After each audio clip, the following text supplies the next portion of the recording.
capítulo 1 del libro de Hechos. Este es un libro que escribe Lucas también. Lucas escribe el Evangelio y escribe también el libro de los Hechos de los Apóstoles, aunque un mejor título sería Hechos del Espíritu Santo, ¿no? A través de los apóstoles y toda la iglesia en general.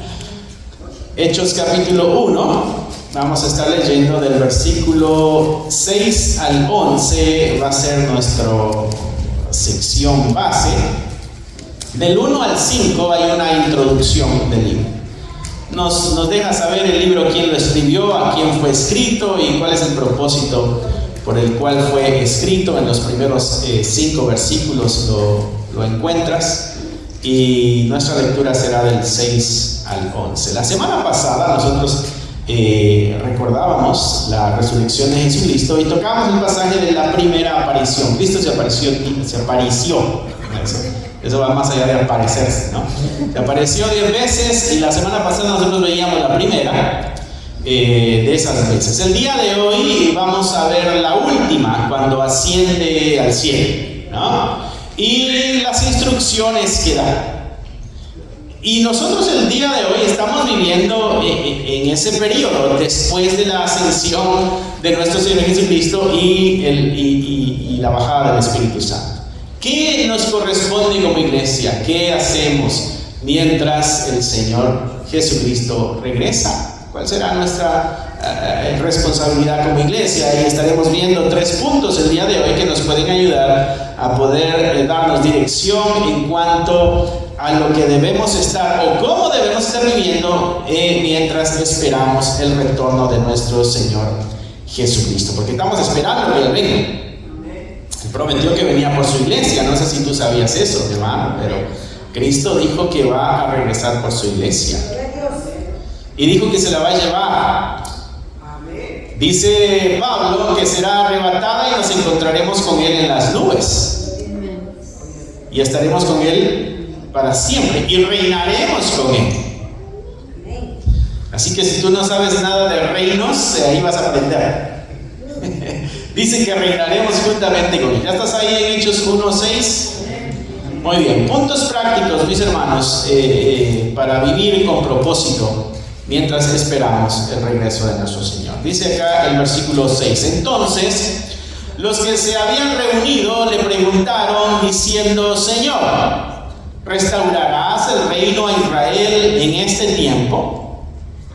Y Cristo resucitado les dice: no os toca a vosotros saber los tiempos o las sazones que el Padre puso en su sola potestad. Señor, ¿recuerdas? La promesa es restaurar a Israel, la promesa es restaurar la nación, ¿no? Es lo que ellos estaban esperando, pero en su mentalidad estaba una restauración política, social en cierto sentido. Y por eso la pregunta a Jesucristo: tú eres el Mesías, de acuerdo a lo prometido, resucitaste de acuerdo a lo que tú prometiste, ¿no? Estamos ahora seguros de que este asunto viene de Dios, así que es ahora el momento en que se va a cumplir la promesa que dice de restaurar el reino. Y Jesucristo le dice: bueno, a ustedes no les importa. En otras palabras, pues se los digo de una forma bien amable. Les dijo de que Dios es el que tiene los tiempos y que solamente a Él le corresponde saber los tiempos. Entonces, si a mí y a ti, hermano, hermana, nos corresponde saber los tiempos, ¿qué es lo que sí nos corresponde entonces?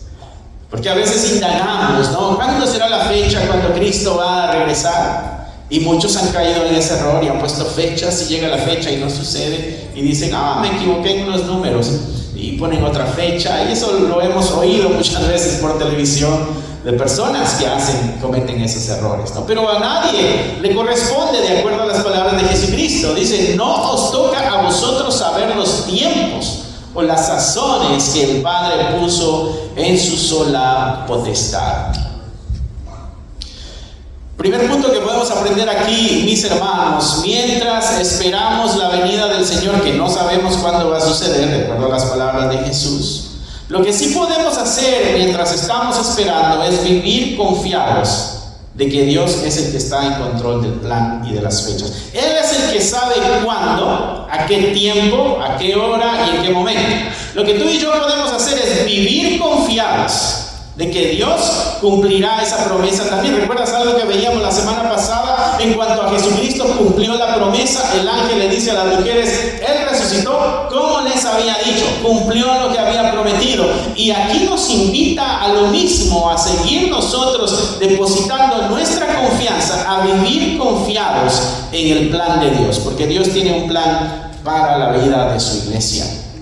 Y podemos nosotros vivir confiados, esperando, aunque no sepamos cuándo va a suceder, sabemos que va a suceder y sabemos de que Dios es el que está en control.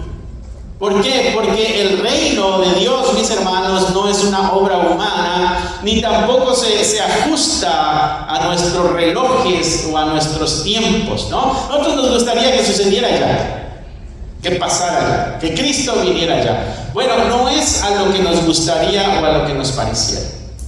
No es a lo que nuestro reloj dice.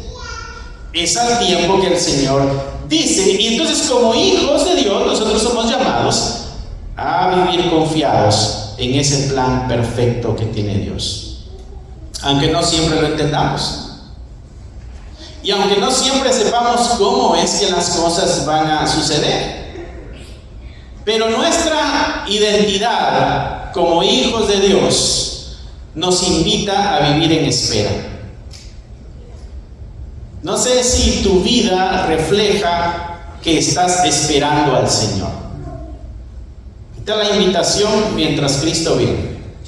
Confiados de que viene, pero nuestra vida debe dar testimonio de que estamos esperando su regreso. Debe haber una constante en nuestra mente, día a día. ¿Será hoy? ¿Será esta semana que viene el Señor? Y con esa constante en nuestra vida, vamos a dar mejores pasos en nuestra santidad. Sabemos que el Padre, en su amor soberano, está obrando detrás de esta historia. Él sabe cuándo va a regresar, Él sabe cuándo restaurará todo lo que hay que restaurar, y nosotros lo único que podemos hacer es vivir confiados. Isaías 55:8 dice: porque mis pensamientos no son vuestros pensamientos, ni vuestros caminos mis caminos, dijo Jehová. Hay muchas preguntas, mi hermano, mi hermana, que nunca van a ser respondidas en nuestra vida. Hay muchas preguntas en nuestra vida de fe que siempre vamos a tener la incógnita en nuestra mente. No vamos a tener respuesta por qué Dios hace o por qué Dios no hace, o por qué Dios dijo o por qué Dios no dijo, o por qué no dijo el tiempo para que nos preparemos. ¿Sabes qué pasaría si nos hubiera dado una fecha y nos dijera, bueno, va a suceder el 1 de enero del 2026? ¿Sabes cómo viviríamos nuestra vida en el 2025? Un desastre. Y por ahí, por el 30 de diciembre del 2025, trataríamos de arreglar nuestros asuntos con Dios, porque el 1 nos vamos. ¿Cuál es la intención, mis hermanos, de no tener nosotros una fecha exacta de estas cosas? ¿No será de que nos mantengamos en espera, alertas, viviendo en santidad? Lo que constantemente la Escritura nos ha repetido que hagamos, de que estemos alertas, de que velemos, de que no durmamos, de que estemos a la expectativa, de que estemos esperando, de que vivamos con esperanza. Posiblemente esa es la razón por la que tú y yo no tenemos una fecha. Y ellos le preguntaron a la fuente, y la fuente les dijo, bueno, no les toca a ustedes saber los tiempos. Isaías 55:8 dice, es que la forma en que yo pienso no es como ustedes piensan. La forma como ustedes ven no es la misma como yo veo. El actuar de Dios va a trascender siempre nuestros patrones y nuestra lógica humana. Mateo 6:33 nos da un principio bien interesante que dice: buscad primeramente el reino de Dios y su justicia, y todas estas cosas os serán añadidas. En Mateo se nos enseña de que mientras esperamos debe existir una prioridad en nuestras vidas. Primeramente buscar el reino de Dios y su justicia. Eso es lo que tú y yo tenemos que estar enfocados mientras Cristo regresa. Ya hemos visto la historia del Cristo resucitado, confiamos que resucitó, creemos que está en el cielo, creemos que va a regresar, pero mientras regresa, debemos nosotros estar confiados y buscando el reino de Dios y su justicia por encima de todas las cosas. Y eso va a dar testimonio de que estamos en la espera de nuestro Señor. Así que algo que podemos hacer, mis hermanos, es cultivar confianza diaria en la soberanía de Dios. Dios es soberano. Dios tiene el control de todo. Y debemos nosotros cultivar esa confianza en el Dios soberano. Cada paso de obediencia que nosotros demos es esa semilla, mis hermanos, que va a dar su fruto en el tiempo perfecto de Dios. Nos corresponde ser obedientes en la voluntad de Dios. Y nuestra fe es una evidencia de que somos hijos. Y si somos hijos, quiere decir que tenemos un Padre. Y si tenemos un Padre, quiere decir que podemos depositar nuestra confianza en Él. ¿Qué podemos estar haciendo mientras esperamos? Bueno, vivir confiados en el plan de Dios. Versículo 8. Jesucristo les sigue dando la instrucción. Miren, ustedes no les toca a ustedes saber cuándo estas cosas sucederán, pero si hay algo que va a pasar. Pero si hay algo que va a suceder. Pero recibiréis ¿qué? Poder. Cuando haya venido sobre vosotros el Espíritu Santo. Ahorita les dijo, ustedes no tienen poder, pero llegará el momento que el Espíritu Santo venga sobre ustedes y entonces ustedes tendrán poder, ¿no? Y eso sucedió allá en Hechos capítulo 2, lo veremos en los domingos que vienen, porque estaremos estudiando el libro de Hechos estos domingos. Y llegaremos a ese punto cuando el Espíritu Santo baja. Pero en este momento de la historia, la promesa es de que el Espíritu Santo va a venir sobre ellos, y cuando el Espíritu Santo esté en ellos, ellos van a tener poder. ¿Poder para qué? ¿Poder para enseñorearse sobre los demás? ¿Poder para hacer cosas sobrenaturales? ¿Para qué será el poder? Dice ahí que es un poder para ser testigos, para dar testimonio. El Espíritu Santo en el creyente tiene la intención de equiparlo para que sea testigo, para que dé testimonio. Y dice acá en este lenguaje, nos está hablando de ciertas áreas geográficas, en el contexto de ellos, Jerusalén, que es la capital de la provincia de Judea, y después dice en Judea, sería toda la provincia. De ahí hacia el lado norte había otra provincia que se llama Samaria, o se llamaba Samaria, y de ahí hasta lo último de la tierra. Lo que Jesucristo les está diciendo es de que va a venir poder sobre ustedes, y cuando ustedes tengan ese poder, ustedes comenzarán a dar testimonio de esta verdad en un contexto local, pero no se van a quedar ahí, sino que se van a ir extendiendo y extendiendo. Y esta misión que Cristo está dando es una misión mundial, no es una misión local. Lo que Cristo les está diciendo es que ustedes van a tener la capacidad de impactar el mundo. La misión es demasiado grande a veces para nuestros ojos, pero es la capacidad que da el Espíritu Santo al creyente. No solamente impactar nuestro pequeño círculo, sino impactar todo aquello que se acerque. Jerusalén, Judea, Samaria, y hasta lo último de la tierra. Y nosotros que hemos leído la historia, tú que has leído el libro de Hechos, te das cuenta de que esto se cumplió a través de persecuciones, pero se cumplió. A través de regaños, pero se cumplió. Recibiréis poder. ¿Sabes, mi hermano? Dios no nos deja solos en la misión. Dios nos acompaña en la misión. Entonces, si en la primera sección nos enseña que debemos vivir confiados en el plan de Dios mientras esperamos, bueno, aquí lo que nos está enseñando es de que debemos de vivir como testigos de la gloria de Cristo mientras esperamos. ¿Qué hacer mientras Cristo viene? Vivir como testigos de la gloria de su poder. Vivir como testigos de que su Espíritu habita en medio de nosotros. Debemos dar testimonio de que nosotros tenemos el Espíritu Santo, mis hermanos. Debemos dar testimonio de que el Espíritu de Dios habita en cada uno de nosotros. Dice las palabras de Jesucristo que como hijos recibiríamos o estaríamos equipados por el poder del Espíritu Santo para hacer todo lo necesario para ser testigos fieles de Cristo. Y aquí la pregunta, mi hermano, ¿cómo va tu fidelidad en cuanto a dar testimonio de esta verdad? Porque no podemos nosotros leer esto sin darle una aplicación a nuestra vida o reflexionar o cuestionarnos en cuanto a la espera, porque si el Espíritu de Dios está en nosotros, quiere decir que tenemos la capacidad para dar testimonio. O sea que no hay tal cosa, mi hermano, de que me da pena, me da vergüenza, no sé qué van a decir de mí. Porque hay un poder mucho más grande en nosotros que nos motiva a hacerlo. No tengo tiempo, no sé qué decir. Porque hay un poder superior. Ese es el poder. ¿Sabes que el Espíritu Santo es el mismo Dios? Es Padre, Hijo y Espíritu Santo. No son tres dioses, es un Dios. En tres personas distintas.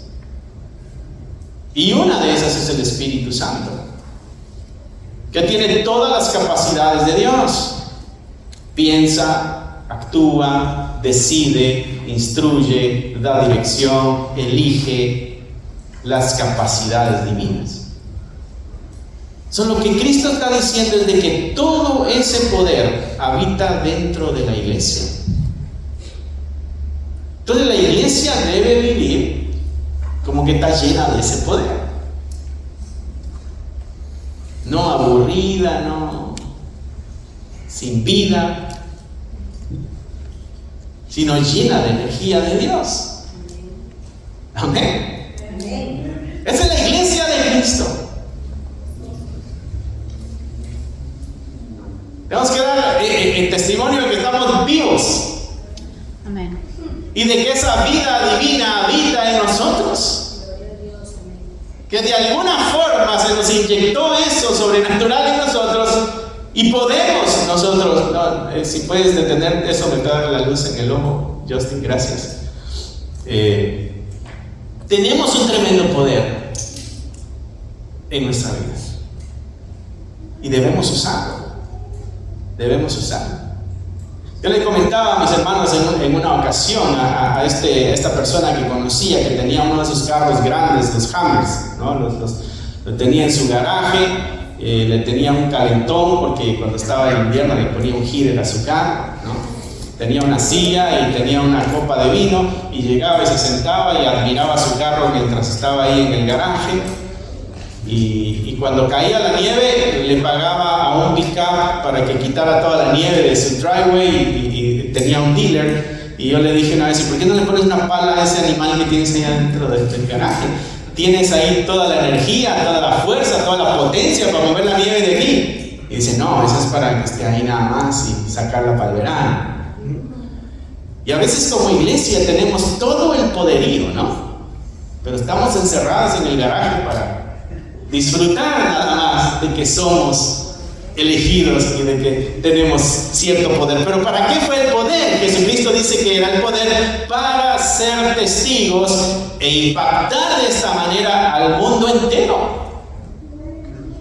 Tú y yo estamos capacitados para impactar el mundo entero, pero no nos la hemos creído. Pero no creemos realmente que tengamos esa capacidad. No creemos, mi hermano, que tengamos la capacidad de impactar al mundo entero. Yo creo que nuestra estima como iglesia está por los suelos y no nos hemos identificado como la iglesia que Cristo anuncia en su evangelio y en las cartas. Porque Jesucristo dijo, ustedes son la luz del mundo. O sea que ustedes son los que alumbran al mundo que está en tinieblas. Y les dijo también, ustedes son la sal del mundo. Y ahora acá dice, ustedes tienen el poder para impactar al mundo. También dijo, ustedes son como una ciudad asentada sobre un monte que no se puede esconder. Es algo que se nota, que se ve, que se manifiesta. Esa es la iglesia de Cristo. Esa es la iglesia del Cristo resucitado, que se ha atrevido a creerle a Dios lo que ante su lógica es imposible. Porque cuando nos topamos con un Dios que es todopoderoso, comenzaremos también a actuar de una forma que antes no actuábamos. Algo sucede en la iglesia a través del Espíritu Santo, que actúa de una forma que nunca había actuado a través de su propia fuerza. Ese es el poder del Espíritu Santo, porque nos fortalece, nos guía, nos da las palabras, nos da lo necesario para que podamos nosotros impactar el mundo entero. Nosotros tenemos que ir y enfrentar el mundo con una confianza, mis hermanos, de que no vamos solos, de que su Espíritu está en nosotros. No nos podemos sentir inferiores o incapaces, porque tenemos el poder del Espíritu Santo en nosotros. Debemos atrevernos a salir de nuestra pequeña cápsula y creerle a Dios las cosas sobrenaturales que dice de nosotros como iglesia. Recuerda que no es bajo tu poder y tu habilidad, sino que es su poder en ti.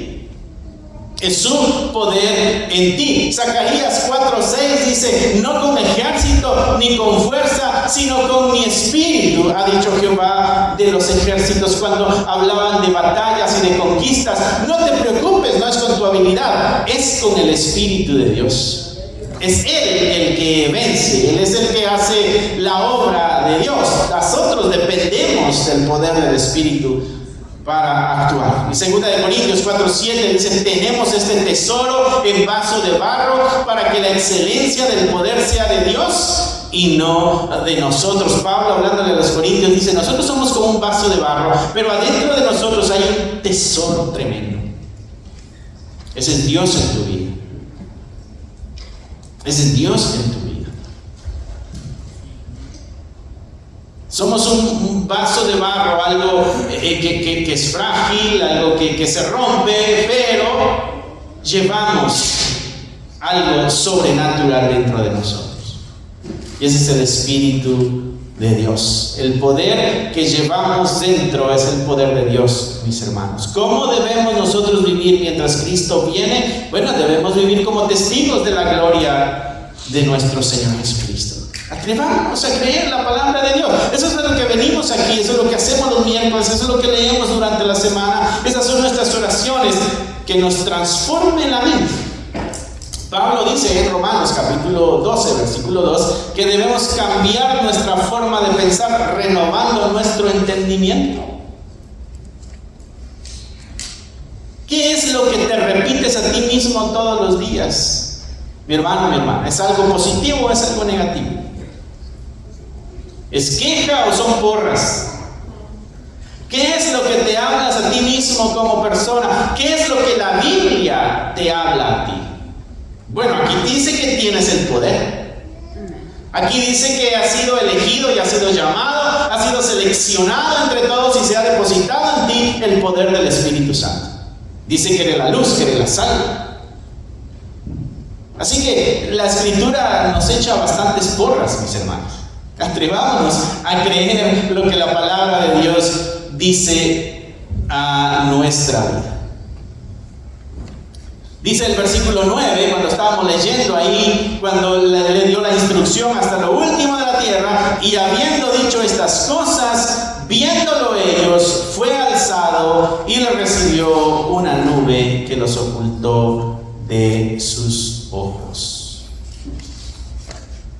Una nube lo ocultó de sus ojos. La nube es Dios, o el símbolo de Dios. Allá en el Antiguo Testamento, cuando la nube bajaba del cielo y llenaba el templo, era la presencia de Dios.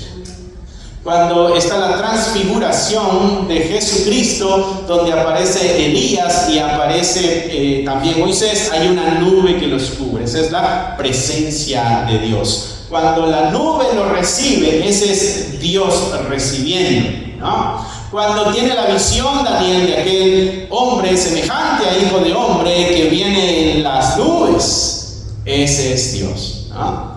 Así que esta imagen de la nube es el mismo Dios. Lo que está diciendo el escritor es de que todo esto es obra de Dios y Dios lo recibió porque fue aceptado el sacrificio que otorgó. Y vemos ahí, y fue dicho estas cosas, viéndolo ellos, fue alzado y le recibió una nube en el cielo. Mis hermanos, nosotros debemos caminar conscientes de que estamos equipados para ser testigos. Debemos caminar conscientes de que estamos equipados para ser testigos de nuestro Señor, donde quiera que estemos. Por eso debemos buscar la llenura de ese Espíritu Santo, porque ya hemos sido sellados por Él. Y esto nos va a motivar a rendirnos constantemente a Él.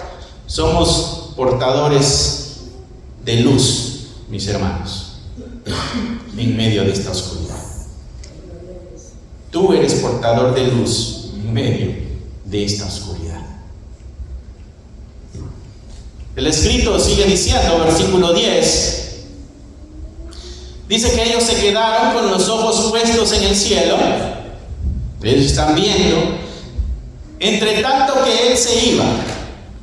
Y al lado se le pusieron junto a ellos dos varones con vestiduras blancas. No, tú ya sabes quiénes son esos, ¿no? Son ángeles, los cuales les dijeron: varones galileos, ¿por qué están mirando para arriba?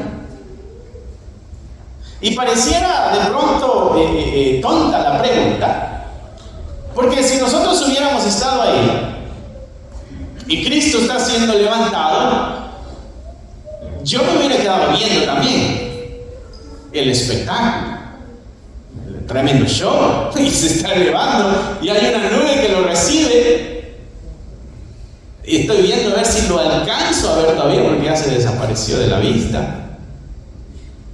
Y mientras estos están viendo eso y están apreciando eso, los dos varones se ponen al lado de ellos y les dicen: ¿por qué están viendo para el cielo? No es que no sepan.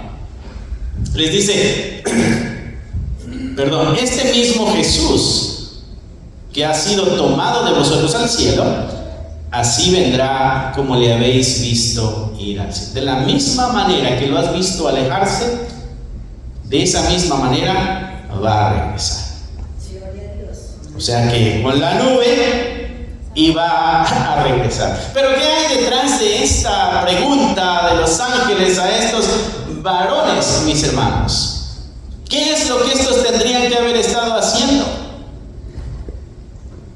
A veces nos entretenemos en la gloria, pero hay una misión que cumplir. Ellos tenían que arrancar para Jerusalén, tenían que ir a hacer lo que tenían que hacer. Y el sentido de la pregunta, mis hermanos, nos da un sabor de prisa, de urgencia. Es muy bonito lo que estás viendo, cómo desapareció, pero va a regresar. ¿Okay? Eso no se perdió, va a regresar. Pero no puedes quedarte pasivo viendo. Porque cuando regrese espera encontrarnos a todos trabajando, haciendo la obra, haciendo aquello que nos encomendó a hacer. La promesa es de que va a regresar. Y en cierto sentido les corrige la actitud pasiva que están teniendo ellos ahí. Les corrige esa actitud pasiva que ellos están teniendo y les recuerda de que este llamado, mis hermanos, no es a estar esperando y ver nada más, sino que es a actuar mientras nosotros esperamos. Es tener la mirada en el cielo, pero es estar actuando en la tierra.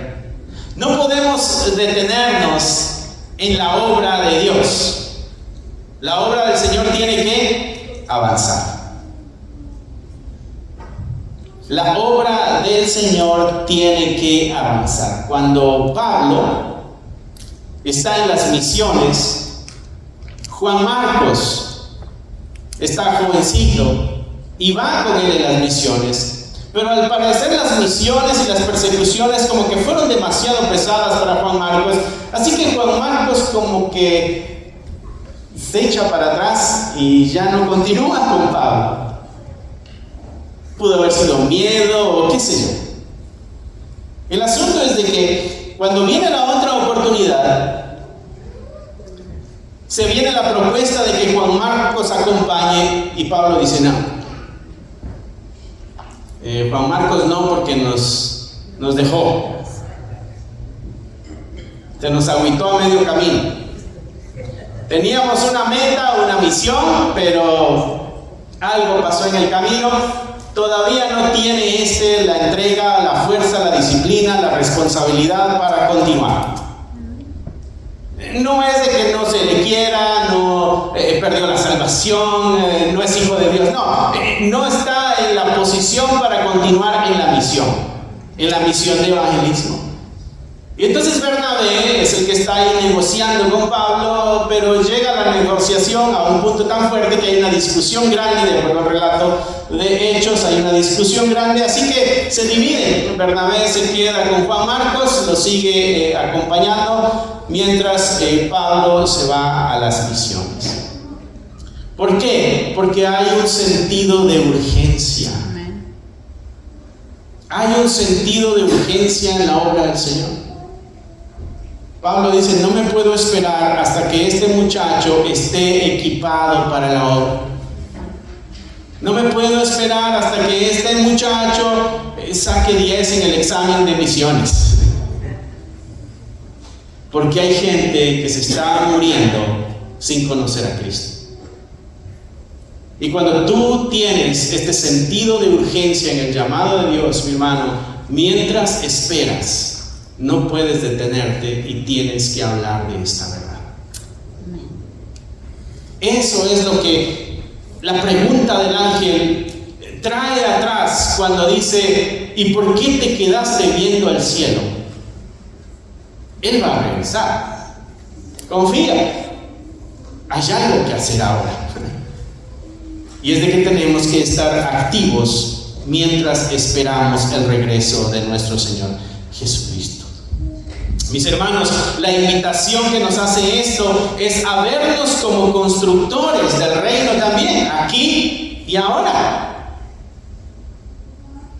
Sentir también esta urgencia de anunciar la verdad y de anunciar el Evangelio. Debemos participar nosotros en la expansión del reino con nuestras vidas, proclamando nosotros su verdad y extendiendo su amor y sirviendo los unos a los otros.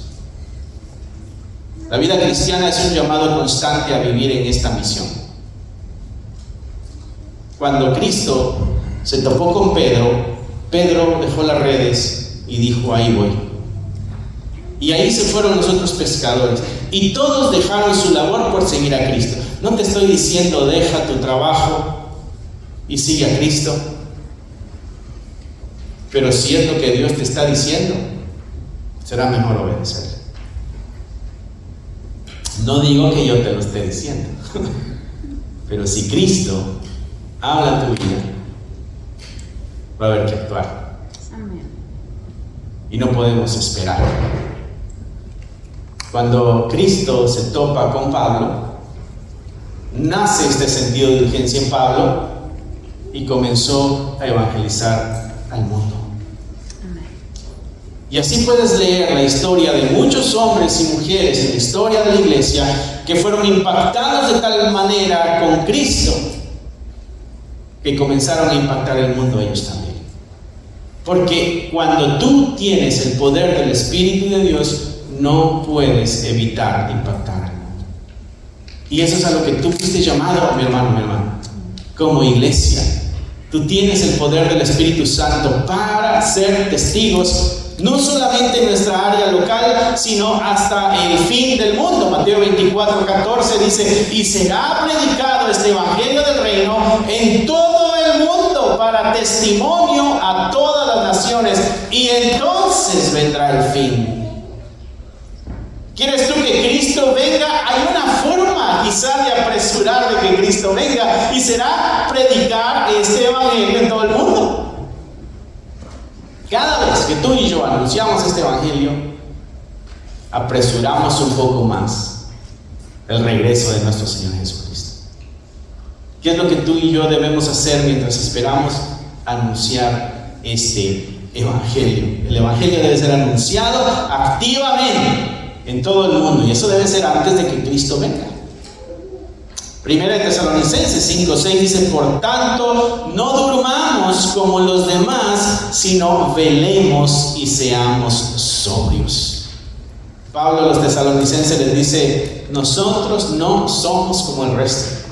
Nosotros tenemos que estar alertas y despiertos. No podemos estar durmiendo como el resto del mundo duerme. Nosotros tenemos que estar activos, anunciando esta verdad. Velemos y seamos sobrios. Es un llamado a vivir con propósito. Ese es un llamado a vivir con propósito. Y cada día, mi hermano, es una oportunidad que tú y yo tenemos para construir el reino. Cada día tenemos la oportunidad de construir el reino de Dios en nuestra familia, en nuestro trabajo, con nuestras amistades, donde quiera que estemos. Es una oportunidad para construir el reino de Dios, porque no somos solamente espectadores, nosotros somos cooperadores en la obra del Señor. Tú eres alguien que colabora en la obra del Señor. No es alguien que ve cómo Dios hace las cosas. Eres un instrumento en la mano de Dios para la obra que Él está haciendo acá en la tierra. Ese eres tú, mi hermano, mi hermana. Ese eres tú como iglesia. Tenemos que comenzar a vernos como lo que somos, la iglesia de Cristo. Y durante estos domingos vamos a estar estudiando cómo era la iglesia de Cristo en sus inicios. Y mi deseo es de que podamos nosotros imitar esos pasos, regresar a las sendas antiguas. La iglesia se ha modernizado, a mi juicio, demasiado. Usamos más marketing para atraer a la gente. Hacemos un show para atraer gente. ¿Y cómo lo hacía la iglesia? Anunciaba el evangelio para que encontraran perdón y arrepentimiento. Pues nosotros hicimos un ajuste en el camino, en la historia, y dijimos: vamos a hacerlo de una forma diferente. Vamos a atraer a las multitudes a nuestra manera. Y muchas de nuestras iglesias, santuarios de adoración, se han convertido en lugares de entretenimiento. Porque se ha perdido el enfoque, se ha perdido la visión, se ha perdido el punto. ¿Recuerdan la historia de aquella iglesia que les contaba en California, donde este pastor estaba viendo los anuncios del periódico y en la última, en uno de los anuncios decía pollo frito Church of God? Y entonces a él le dio curiosidad, ¿por qué le pusieron ese nombre, Iglesia de Dios? ¿Por qué le pusieron Iglesia de Dios a la venta de pollo frito? Y llama y la persona responde y dice: sí, aquí vendemos pollo. Dice: mire, yo tengo una pregunta, ¿por qué le pusieron ese? Es una historia real. ¿Por qué le pusieron ese nombre? Dice: bueno, lo que pasa es que nosotros éramos una iglesia, la iglesia de Dios, una iglesia pentecostés, somos la iglesia de Dios, y nosotros necesitamos recaudar fondos, porque la iglesia estaba disminuyendo y disminuyendo, así que comenzamos a vender pollo frito. Y mucha gente comenzó a llegar por el pollo frito. Entonces cerramos la iglesia y abrimos el restaurante. Una pérdida de enfoque. Perdemos el punto muchas veces.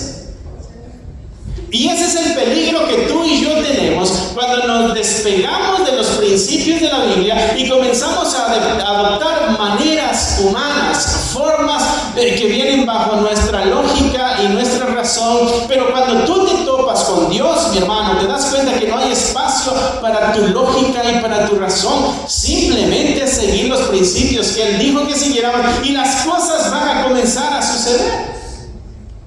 Ellos comenzaron a predicar el evangelio, uno a uno, se topaban con alguien. Cristo es el Salvador, contaban la historia de Cristo, contaban las cosas que habían pasado en sus vidas, y así la iglesia iba creciendo, porque el Espíritu de Dios es el que conquistaba el corazón. No había pancartas, no había nada de eso. Era tú a tú, uno a uno.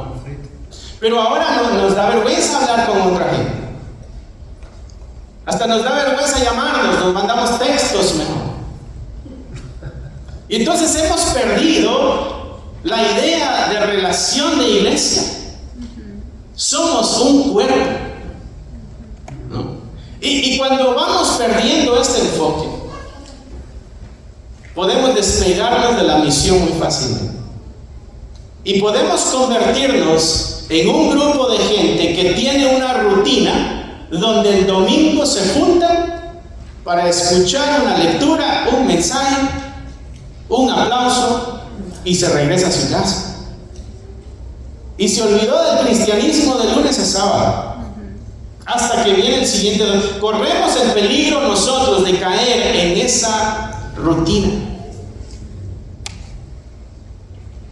Y nosotros, mis hermanos, hemos tenido una experiencia muy cercana con esta realidad. Nosotros estuvimos rentando un edificio acá en Woodlawn. Ustedes recordarán que esa iglesia se acabó. Cuando nosotros llegamos eran como 40. Bajaron a 20, 10, terminaron siendo 10 hasta que se cerró el asunto. Pero no había anuncio de esta verdad a otros. Se cerró ese lugar, nos mudamos para acá, tuvimos un tiempo que estuvimos en Roosevelt, y esa iglesia para octubre, ya tienen fecha donde también se cierra. ¿Por qué? Porque no se ha... ¿En qué momento se detuvo el anunciar esta verdad? Y nosotros, mis hermanos, no estamos libres de eso. Porque si nosotros dejamos de anunciar esta verdad, si nosotros dejamos de anunciar el evangelio, la iglesia va a continuar, pero la iglesia de Cristo, nosotros, nos vamos a ir apagando y podemos desaparecer. La iglesia de Cristo, Él prometió que Él edificaría su iglesia y que la muerte no prevalecería contra la iglesia. Pero yo tengo que asegurarme que soy iglesia para no prevalecer, para no morir entonces.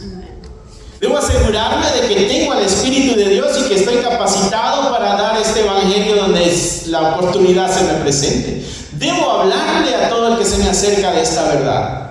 Porque esa alma es una alma que posiblemente esté una eternidad en sufrimiento, y el mensaje que yo dé es la oportunidad que tiene para cambiar su destino eterno. Y cuando estos hombres y mujeres vieron ese sentido de urgencia, no pudieron callarse y anunciaron esta verdad. Y cuando en el camino cometieron errores, porque ellos anunciaron la verdad, pero se la anunciaban solamente a judíos, el mismo Dios tuvo que hacer actos para que vieran de que los gentiles también eran los que recibían el evangelio. Pero ellos en el andar fueron corregidos. Cometeremos muchos errores, mis hermanos, en nuestro caminar con el Señor, anunciando la verdad. Pero es mejor que el Señor nos llame la atención porque hicimos algo equivocado a que nos llame la atención porque no hicimos nada. Amén, amén, amén. Es mejor, como dice el dicho, es mejor pedir disculpas que pedir permiso. ¿Cómo es? No va. La idea es esa. No va. La idea es avancemos, que vamos a regarla porque no vamos a hacer las cosas perfectas. Amén. Pero en el hacer vamos a aprender. A cambio de quedarnos en espera a ver qué hace o qué dice Dios. ¿Qué hacemos mientras Cristo viene, mis hermanos? Bueno, vivimos como testigos de la gloria de Dios, también vivimos nosotros mientras esperamos al Señor, confiados en el plan de Dios, pero también vivimos comprometidos con la misión. Nosotros no somos espectadores, somos cooperadores con el Señor. Y nuestra mirada la tenemos que tener puesta en el cielo, pero también firmes en la tierra, trabajando hasta que Él venga de regreso. Hoy más que nunca, mis hermanos, el mundo necesita ver creyentes confiados en el Señor, comprometidos con el Señor y comprometidos con la misión. No sabemos cuándo el fin llegará, y de acuerdo a las palabras de Jesucristo, no nos corresponde a nosotros saber la fecha cuándo eso sucederá. Pero lo que sí te puedo asegurar, mi hermano, es de que estamos más cerca de eso, porque esto se habló hace más de 2000 años atrás. Eso sí estoy seguro, estamos más cerca de ese evento. Y cuando tú ves las noticias alrededor del mundo, dices, el tiempo se está acercando. Así que no hay mucho tiempo nosotros que debamos perder. Y el mundo necesita ver eso. Hombres y mujeres que no solo estén viendo al cielo esperando, sino que cada día vivan siendo portadores de este reino que ya tenemos en nosotros. Y dejemos huella de nuestra fe donde quiera que estemos. Y donde quiera que vayamos, que sepan que un creyente pasó por ahí y que Cristo estuvo ahí. Cierra ahí tus ojos, mi hermano, mi hermana. Si te gustaría obtener alguno de estos devocionales, libros de estudio o libros para colorear, encontrarás un enlace en la descripción del video que te llevará a la página de Amazon para adquirirlos. Si aún no te has inscrito en el canal, te animo a que lo hagas para no perderte ninguno de los videos que estamos subiendo. Gracias por esperar hasta aquí. Que nuestro Señor te bendiga y nos vemos pronto.